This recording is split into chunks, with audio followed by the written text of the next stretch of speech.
Bonjour, je m'appelle Colette. Moi, c'est Flore. Hermine, Nous allons vous lire Les rhapsodies de réalité. du pasteur Chris Oyakilome. Suivez-nous.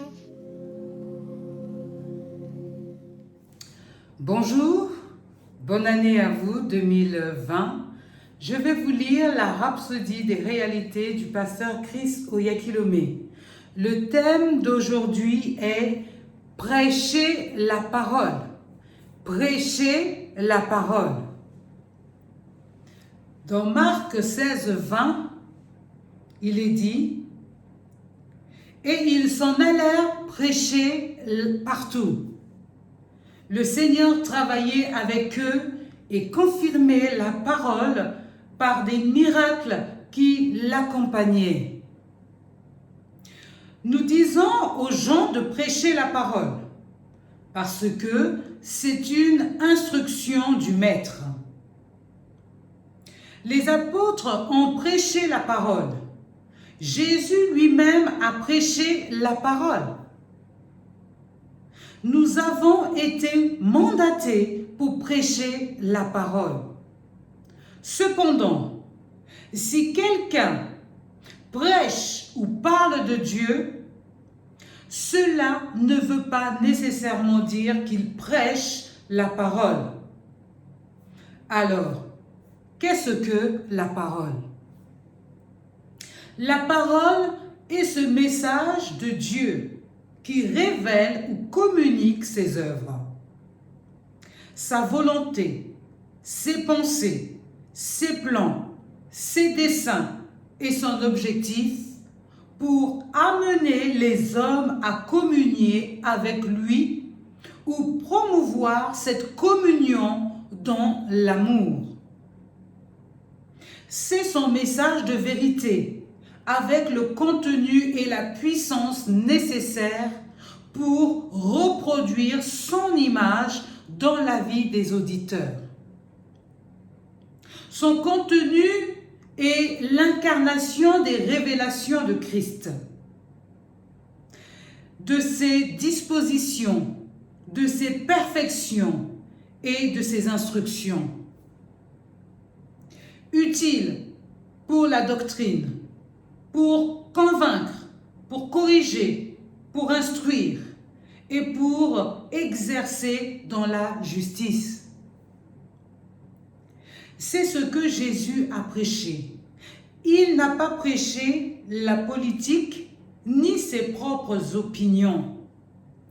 Il a prêché la parole.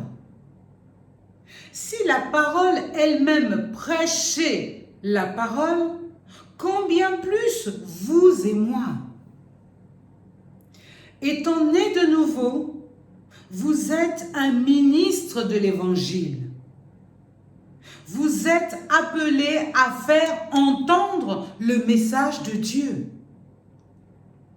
La parole est son message qui révèle ses œuvres, sa volonté, son dessein et son caractère.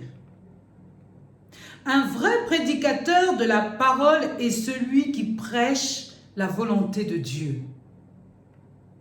Ses pensées, ses plans, ses desseins et ses objectifs, et qui amène constamment les hommes à communier avec Dieu ou encourage leur communion avec lui.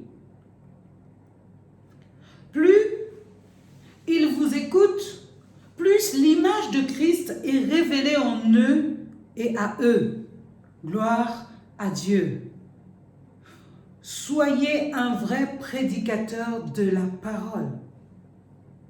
La prière d'aujourd'hui. Cher Père, je te remercie d'avoir fait de moi l'expression de ta parole, en dévoilant ta bonté et ton excellence au monde à travers l'Évangile.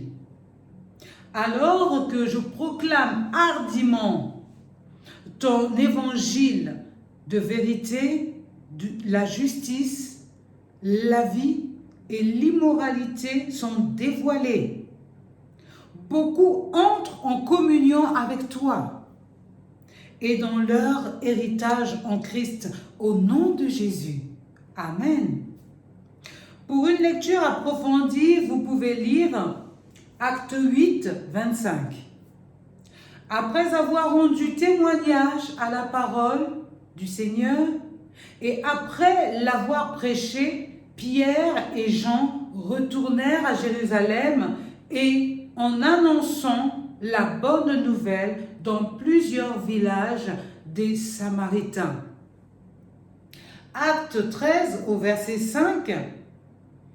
Arrivés à Salamine, ils annoncèrent la parole de Dieu dans les synagogues des Juifs. Ils avaient Jean pour aide.